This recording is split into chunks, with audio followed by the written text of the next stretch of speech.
was common for the students of Shaykh Zakariyya Kandhlawi rahmatullahi alayh to spend their Ramadan with Shaykh Zakariyya rahmatullahi alayh.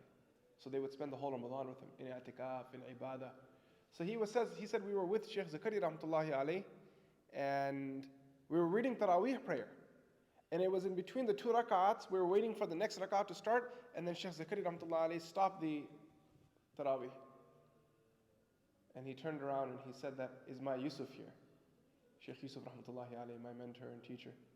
They said, yes. He said, my heart tells me he's here somewhere. And it reminding me of the story of Yusuf alayhi salam's story, that my Yusuf is here. Because Shaykh Yusuf rahmatullahi alayhi at that point was in England. He had traveled from England and just arrived in the madrasa, and as soon as he stepped in, Shaykh Zakariyya rahmatullahi alayhi stopped the Taraweeh.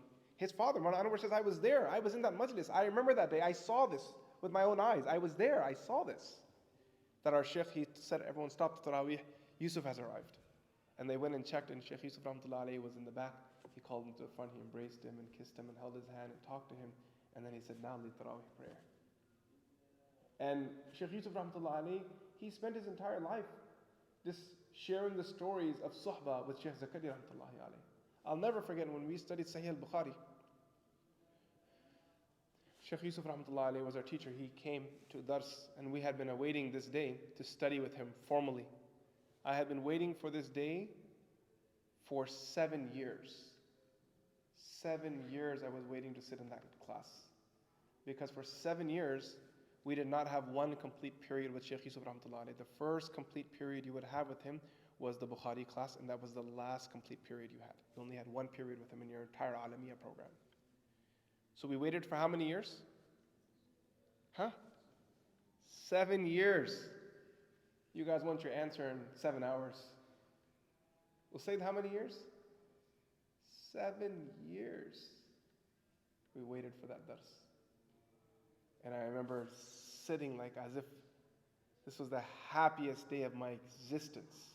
I had done sabr for 7 years for these moments. And he walked in and he started teaching. And he said, let me share my sanad with you. And he shared his teacher's name, Shaykh Zakariyya rahmatullahi alayhi. And he began to speak about him, and he spoke about him for the next 1 month. How much time? 1 month. He spoke about him, and spoke about him, and spoke about him. And I remember him saying at the end of that there isn't a word in the known language that anyone in this classroom can say, and I don't have a story from Shaykh Zakariyya rahmatullahi alayhi to match that. Like, say any word you want to, I'll tell you a story. So then one of the students in my class, who was a bit of a talkative person, he began to say words, and Shaykh Yusuf rahmatullahi alayhi shared one story, and he shared another story, he shared another story. And that 1 month that he gave us, in reality, he gave us a life in that 1 month. Because he taught us a lesson in that 1 month that I don't believe there was another way for someone else to teach me that lesson.